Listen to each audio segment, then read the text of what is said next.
Hi everyone, here's this week's activities. So we're carrying on with our maths booklet and this week's focus is on subtraction. Please complete the next 5 workouts in your English booklet and don't forget to keep going on to TT Rockstars, practice your spellings on Edshed, record anything you're reading and have a look at doing another task from your topic activity booklet. So some useful tips for subtracting. When subtracting 3 digits, line your place values up. Start with the smallest place value, the ones. In this example, 8 take away 3 equals 5. Then I need to look at the tens. 6 take away 1, which represents 60 take away 10. This gives me 5, which represents 50.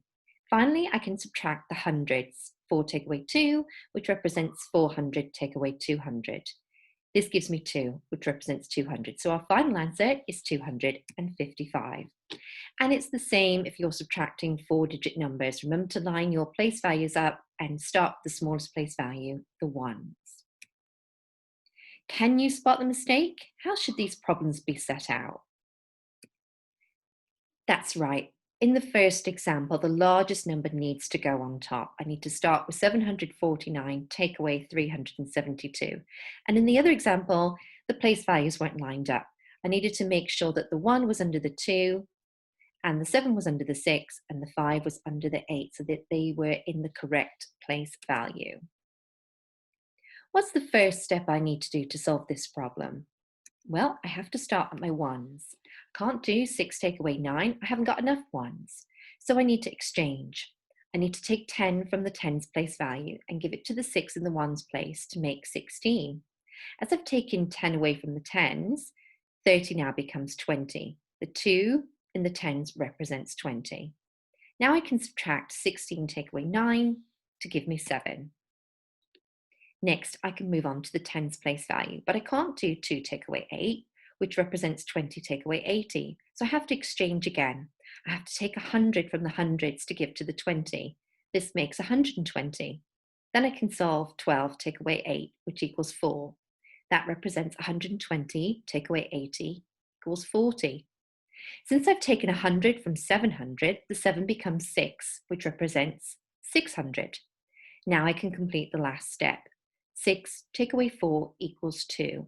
This represents 600 take away 400, which equals 200. So my final answer is 247. Bit of revision on apostrophes for possession. Here I've got a bird in a cage. The cage belongs to just one bird. So how could I write a sentence to show the ownership? I might write something like this: the bird's cage. Bird apostrophe S. The apostrophe comes before the S to show that there's only one bird that the cage belongs to. But I could have an example where the cage belongs to more than one bird. So where does the apostrophe need to go now? I need to move the apostrophe after the S, otherwise I wouldn't know that that cage belongs to more than one bird. Have a look at this example here and read through it carefully.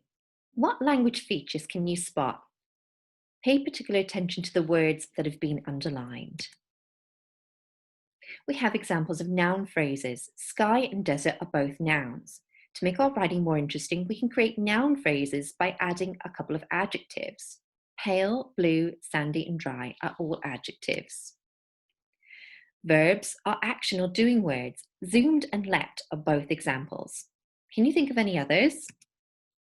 We also have adverbs. Adverbs describe verbs. Here, 2 of the adverbs, suddenly and swiftly, have also been used as fronted adverbials. Then we have some figurative language. Simile. Simile is where you compare one thing to something else using like or as. Speech marks are also called inverted commas, and they go around spoken words. A punctuation mark is used before the closing speech marks. When more than one person is speaking, start a new line each time the speaker changes. So I'd like you to think about having a go at your own writing task. Think back to when we watched the video Ruckus earlier in the year. Can you write another adventure that Jessie and Frank might go on? If you need to, you can go onto the link at the bottom of this page, type in Ruckus animation, and it will bring you up to the video link on YouTube. Some useful websites, again, it's White Rose, which can help you with your subtraction work, BBC Bite Size, Find any lessons on Oak Academy to help you with subtraction. And there are also lots of activities on the Enriched Maths site if you want to have a go at doing some more mathematical problems.